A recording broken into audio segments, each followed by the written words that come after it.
Does Islam instigate war and encourage violence?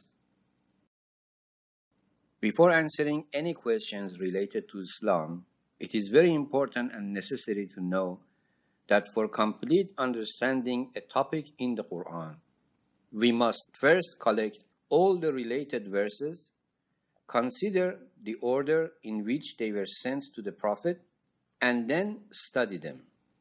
That way, the whole meaning will be understandable to the reader. But instead, most readers just note one or few verses which will not result in knowing the true interpretation. In that case, words such as war and death and lots of other topics will definitely cause misunderstandings which can result in criticizing Islam. For example, we can easily say Allah has officially threatened all who pray with a single verse where he says, "Calamity be upon those who pray." فَوَيْلٌ لِلْمُصَلِّينَ. Verse number 4, Surah number 107.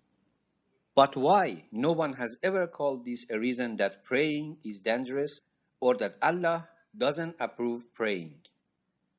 Because when you consider all the verses related to Salat, which is the prayer, especially those complementing the one above, it becomes clear that Allah means something entirely different and that He has nothing against people who pray, but against those specific people who pretend to pray but do not have the characteristics of a true believer. The main important factor which is always ignored even by Muslims and those who read the Quran is that understanding the Quran is not gained just by reading the verses. The true understanding of the Quran is a gift from Allah to the chosen person who is qualified for it. Verse 79, Surah 56. Not by collecting translations from any other sources. That's why the Quran had to be interpreted by the Prophet even for the Arab nation, although it is originally in Arabic itself. And paying no attention to this certain rule is the cause of having so many branches and interpretations in Islam. Instances such as this will happen if we do not approach the Quran in the correct way. And that's why Allah says the only way to realize the true meaning of the Quran is by deep investigation. And He has invited everyone to take part. He claims if the Quran was not sent by Allah, lots of contradictions could be found in. Verse 82, Surah number 4. أَفَلَا يَتَدَبَّرُونَ الْقُرْآنَ وَلَوْ كَانَ مِنْ عِنْدِ غَيْرِ اللَّهِ لَوَجَدُوا فِيهِ اخْتِلَافًا كَثِيرًا. If investigating the Quran could ever result in finding a single contradiction in it, then was it wise that Allah encourages others' deep investigation of the Quran as a proof and criticizes those who don't do it? So as usual, the problem is with those who just read the Quran without realizing the true meaning behind it. There is absolutely nothing that may cause Muslims to start war in Islam unless as self-defense. If the Prophet wanted to spread Islam through violence and terror, he could have put fear in others by eliminating a number of his enemies at the beginning and remove any sort of opposition, the same way others still do to achieve their goals or preserve their control over others. But he did no such thing. Rather, he held himself while encouraging his followers to be patient and remain peaceful during the entire 13 years of suffering in Mecca. He behaved peacefully even after the unsuccessful attempts to terrorize his life. However, the people of Mecca still exiled Prophet and his followers out of his home, and Muslims had no choice but to remain out of town. They camped there under cruel conditions and endured for another 2-3 years. Many Muslims lost their lives during this period, one of which was Prophet's precious wife Khadija. More than half of the prophecy took place in Mecca, which means 13 years out of 23. He showed patience against all the harsh reactions and tortures done to the Muslims, resulting in many deaths among them. Does such behavior demand war and bloodshed? Did Islam find its followers through violent behavior? Wasn't it during such times that a number of opposition converted to Islam because of his kindness and compassion? How can the critics be right in objecting such things? Prophet and his followers' tolerance and faith in Allah's will was so much that they left their hometown without a single dot and moved to Medina to live in peace, while Mecca's people stole all their belongings and livelihood. Islam is not based on the number of people believing in it, and the Prophet is only responsible for promoting the word of Allah to the public, and that's no more. Verse number 12, Surah number 64. فَإِنَّمَا عَلَى رَسُولَنَا الْبَلَاغُ الْمُبِينُ. Even after hearing what Prophet had to say, if the majority of people didn't want him in their town, Allah would send him to promote or live in another city, as he went to live in Medina while some others went to Ethiopia. Does such religion and behavior still needs to propagate through violence and war? When is the time for the critics to read the Quran properly and thoroughly? It's better to say it is not beneficial to them to read the Quran properly and tell the truth behind Allah's beautiful rules, or to mention how much freedom and liberty there is in acceptance or denial of religion. If humans didn't have freedom of choice in their actions and beliefs, and if Allah wanted people to believe for certain, then His will would come true and everybody would believe in Him. Verse number 99, Surah number 10. وَلَوْ شَاءَ رَبُّكَ لَآمَنَ مَنْ فِي الْأَرْضِ كُلُّهُمْ جَمِيعًا. But rather, there is no imposing on someone's faith, and everybody is liable for their own choice because they have been notified by the prophets.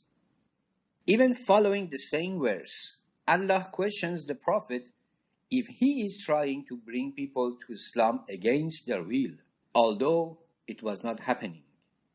Verse number 99, Surah number 10. أَفَأَنْتَ تُكْرِهُ النَّاسَ حَتَّى يَكُونُوا مُؤْمِنِينَ. Isn't this verse enough to prove that there is no enforcement of religion? So why should there be any war to bring people to Islam? Also in other verses, Allah says, there is no pressure on someone's faith. The right path has been cleared from the wrong. Verse number 256, Surah number 2. لا إكراه في الدين قد تبين الرشد من الغي. We showed human the correct path. It's on him to be thankful or deny. Verse number 3, Surah number 76. إِنَّا هَدَيْنَاهُ السَّبِيلَ إِمَّا شَاكِرًا وَإِمَّا كَفُورًا. And about the Prophet's way of preaching Islam says, we didn't assign you as the protector or deputy of the people. Verse number 107, Surah number 6. مَا جَعَلْنَاكَ عَلَيْهِمْ حَفِيظًا وَمَا أَنْتَ عَلَيْهِمْ بِوَكِيلٍ. We assigned you as a witness and to warn people and call them to the right path. Verse 45, Surah number 33. يَا أَيُّهَا النَّبِيُّ إِنَّا أَرْسَلْنَاكَ شَاهِدًا وَمُبَشِّرًا وَنَذِيرًا. We sent you only to be nothing but someone who warns and directs people to the right path. Verse 28, Surah number 34. مَا أَرْسَلْنَاكَ إِلَّا كَافَّةً لِلنَّاسِ بَشِيرًا وَنَذِيرًا. We sent you for no reason other than being a blessing to the generations. Verse 107, Surah number 21. مَا أَرْسَلْنَاكَ إِلَّا رَحْمَةً لِلْعَالَمِينَ. We sent you a book for the people following our will. So whoever chooses the right path has done well for his own, and whoever picked the wrong one has wronged himself, and you are not their deputy. Verse 41, Surah number 39. إِنَّا أَنزَلْنَا عَلَيْكَ الْكِتَابَ لِلنَّاسِ بِالْحَقِّ فَمَنِ اهْتَدَى فَلِنَفْسِهِ وَمَنْ ضَلَّ فَإِنَّمَا يُضِلُّ عَلَيْهَا وَمَا أَنْتَ عَلَيْهِمْ بِوَكِيلٍ. And to the Prophet who was upset because people were denying his words, Allah says, if you can find a fissure in land or find a ladder to step into the skies to bring them a miracle, because Allah can make them all believe if He wants. So don't be one of the mistaken. Verse 35, Surah number 6.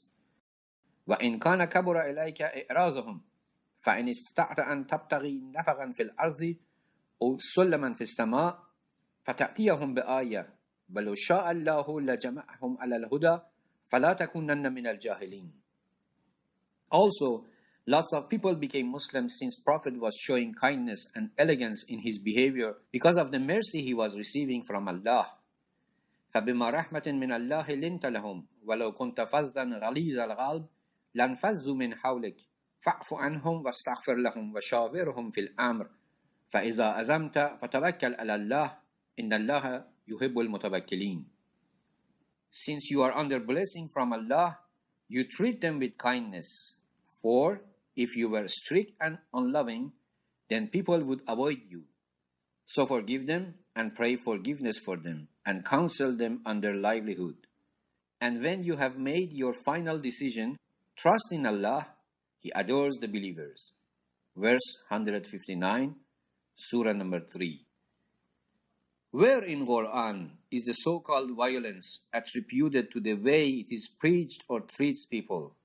Or how does it encounter the non-believers? And where in the Quran the display of a holy religion has been done with violence and war?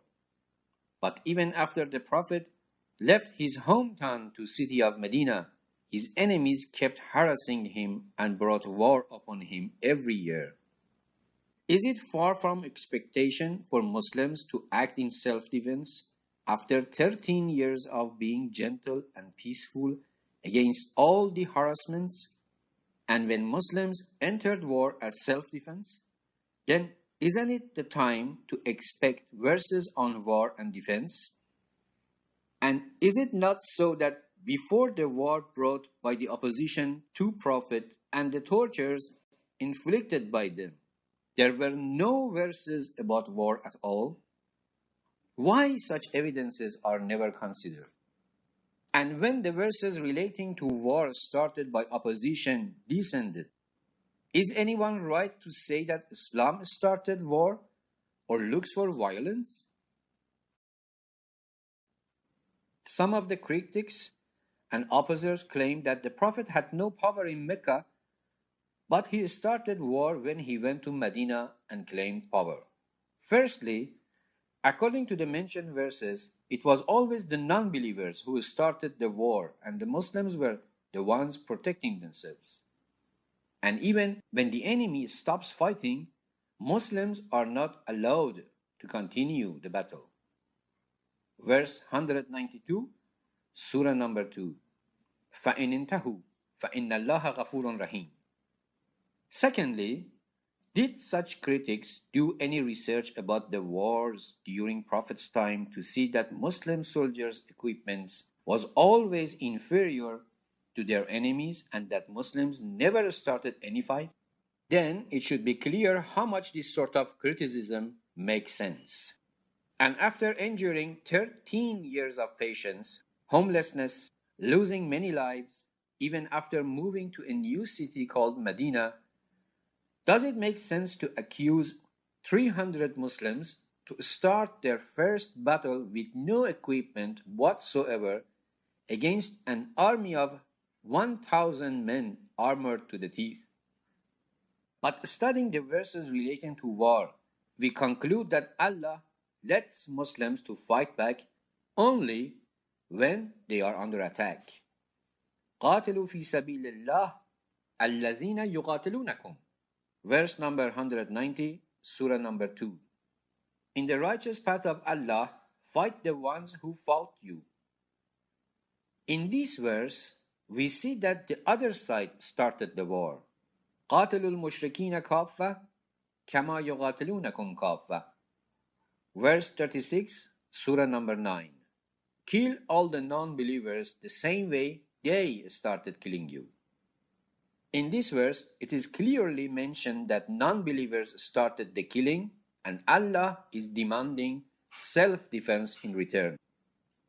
وَلَا تُقَاتِلُوهُمْ عِنْدَ الْمَسْجِدِ الْحَرَامِ حَتَّى يُقَاتِلُوكُمْ فِيهِ فَإِنْ قَاتَلُوكُمْ فَاقْتُلُوهُمْ كَذَلِكَ جَزَاءُ الْكَافِرِينَ. Verse 191, Surah number 2. Don't kill them in Masjid al-Haram unless they start killing you. So if they started killing, then you do the same. This is the punishment for sinners. It is clearly noticeable in the above verse that non-believers started the killing. One important fact that has been emphasized is that the Muslims shouldn't overreact or mistreat anyone during the war. Verse 190, Surah number 2. وَلَا تَعْتَدُوا إِنَّ اللَّهَ لَا يُحِبُّ الْمُعْتَدِينَ.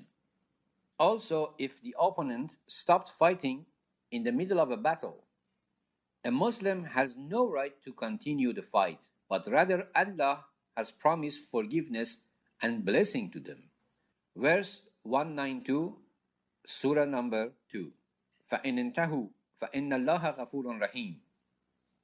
But if a battle continues, regardless of all these special considerations, is it then illogical for Allah to order killing the offenders to end the fatality imposed to the Muslims and say, قاتلوهم حتى لا تكون فتنة ويكون الدين لله فإن انتهوا فلا عدوان إلا على الظالمين. Kill them, so no insurrection remains and Allah's religion stays pure. But if they stop the fight, there is no enmity against them. Rather, it's against the tyrants. Verse 193, Surah number 2. This means that Islam is against tyranny and not against the people who stopped fighting them. But the verses relating to war are criticized, rather on purpose or without noticing and with incomplete knowledge regarding the mentioned verses, by cherry-picking some of the verse or part of them that are related to war, by calling Islam a violent and war-loving religion, which we proved such beliefs are wrong. So, if there is a call for war in Islam as an act of self-defense, then there should be no wonder or criticize against it. Rather, it means something obvious to the state. We can even say the permission of self-defense came after a long delay of 14 years. Although it was still normal and logical if Muslims had done it from the very beginning. Therefore, it is evident due to the start of the war by the opposer, there would be a need for Allah to send verses about defending and protecting oneself against offenders and eliminating them. Hence, it isn't right to judge without knowing the entire reason behind some of the verses related to war and call Islam the initiator or supporter of war. The conclusion is that when a person or a group of people come to kill Muslims and want to fight to the end, there is a need for act of self-defense against such people who started the war. Another obvious fact is, when one starts killing Muslims in secret or aids such act, is it not fair for the offender to be captured, punished, or executed? Therefore, when others start the killing, Allah says, kill the people who kill you. Kill the people who started killing you in Allah's right path. But don't do cruelty, for Allah doesn't like the cruel and unjust. وَقَاتِلُوا فِي سَبِيلِ اللَّهِ الَّذِينَ يُقَاتِلُونَكُمْ وَلَا تَعْتَدُوا إِنَّ اللَّهَ لَا يُحِبُّ الْمُعْتَدِينَ. The above verse not only proves the enemy has started the fight, but also defines the way of fighting against them. Muslims have to fight in a way that it's not unjust to their enemy. What other religion or faith has ordered such thing? How accurate should our acts be in a war that it is not unjust to our enemies, where your opponent has no mercy for you in his heart? It is so that when someone asks Imam Ali in a battlefield to prove Allah's existence to him, Ali puts his sword down and starts debating with him. And when some Muslim soldiers asked Ali why you sat in the battlefield to talk, he replied, against one who wanted me to prove Allah's existence to him with words. I can't use a sword. Does this show that Islam likes war? Why is it that all these evidences are ignored? Where has it been said that Islam is what the people have made of it? Islam is only the way Prophet and Ali and other Imams showed it to be. Others in the name of Islam are busy with personal interpretations. They have done it before, it is happening now, and it will continue. So whatever they have done isn't necessarily part of Islam. Did Prophet or Ali or other Imams gathered an army in name of preaching Islam? Was it that people like Abu Sufyan, Hind, Hamza killer, and the rest of sinners and Mecca people were safe because they become true Muslims? Or was it the mercy of Allah and kindness of His Prophet that provided them with forgiveness and a blissful life? And it all happened when Mecca was conquered and Prophet had all the right to revenge. It is good for the opponents and critics to read this verse and don't forget, لا ينهاكم الله عن الذين لم يقاتلوكم في الدين ولم يخرجوكم من دياركم أن تبروهم وتقسطوا إليهم إن الله يحب المقسطين. Verse number 8, Surah number 60. Allah will not prevent you from being kind and fair to people who didn't fight you and didn't kick you out of your own hometown. For Allah adores the people who are kind and just. Isn't this verse itself the answer to all the questions and pointless doubts? So let's say again that if anyone still has any question about the treatment of the Jews of Bani Qurayza and other people, go find the answers with regards to such verses. That's because Islam not only won't ask to do any harm to anyone unless someone mistreats the Muslims first, but rather others would also be faced with Muslims' kindness. When under Ali's authority, he hears of that an anklet was stolen from a Jewish girl. Was it not him that says, it's best if we die, since such thing happened under the name of an Islamic government? This is the response and the type of character he is. This is the word of the greatest student and follower of the Prophet. And this is the way of Islam, the Quran, and the true Islamic state when it comes to the rights of a Jewish civilian, the personal and social rights, and the safety of a person in the community. If no one has seen such government or such justice and such emphasis towards individual rights for centuries, not even towards Muslims themselves in an Islamic country, not to mention the non-Muslims, the fault is not with Islam, but with people who claim to be its followers. This is the verse that calls the start of the war by the other side. فَإِنْ قَاتَلُوكُمْ فَاقْتُلُوهُمْ كَذَلِكَ جَزَاءُ الْكَافِرِينَ. Verse 191, Surah number 2. So fight the ones who fight you, for this is the punishment of sinners. Therefore, Muslims have the right to protect themselves and kill the people who come to kill them, not the innocent bystanders who have done nothing to them, not even if they are pagans and infidels. Because Allah says in the Quran, من قتل نفسا بغير نفس أو فساد في الأرض فكأنما قتل الناس جميعا. Verse 32, Surah number 5. If someone kills a human who hasn't killed anyone else or hasn't caused any corruption on earth, This act brings the killer the sin equal to killing the entire human race. The above verse means no one should be killed unjust and with cruelty. Therefore, if someone kills unjustly in the name of Islam, he receives the punishment of killing at least 7 billion people for anyone murdered.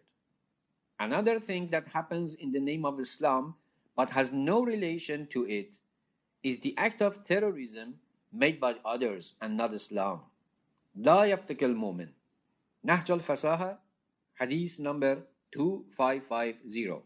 The Prophet says, the faithful don't kill with ambush. This hadith, coupled with Prophet's custom and the way he dealt with his enemies in Mecca and after moving to Medina, clearly shows that a Muslim only fights with someone who started the fight and wants to take it to the end. Because, as mentioned before, if the enemy stops fighting, a Muslim has no right to continue the fight. Kindness and mercy in Islam and in the Prophet's action was so much that after he conquered Mecca and ascended to the height of power, when it would be completely fair to exact revenge for his enemies, he in return forgave all who tortured, killed, and forced Muslims out of their hometown. And amongst the forgiven were Abu Sufyan and his wife Hind, who ate the liver of Hamza, who was the Prophet's uncle, with cruelty. Another person who was forgiven was Hamza's murderer, even though he came to the Prophet disguised as a woman and falsely claimed belief in Islam. Still, the Prophet forgave him in respect to the holy act of converting to Islam, although it was quite obvious he had no belief in it. Still, with all these undeniable evidences, if anyone has any doubt about the people who died by Prophet's order, they should study the events and see what led to their death and what crime had they committed that they couldn't be part of such blessing and forgiveness. Such forgiveness that protected all Mecca citizens, including Hind and Abu Sufyan. Have the protesters forgotten that one of the influential generals of Yazid's army named Hor, who was against Imam Hussein in Karbala battle, in that battlefield and before the fight, he was introduced to the beauty of Islam by Imam, and he was forgiven and blessed by Allah by accepting Islam. Then the same person, as a follower of the Imam, fought and died as a martyr, and he will enter heaven without any questions. Is it still that Allah and His Prophet are seeking war and violence? Or they are looking for forgiveness and blessing to get people to heaven, even if they were the ones who might have tried to attack the Prophet's family? What supreme judge, ruler, or kingdom has shown such compassion against their enemies? Is there any more doubt left?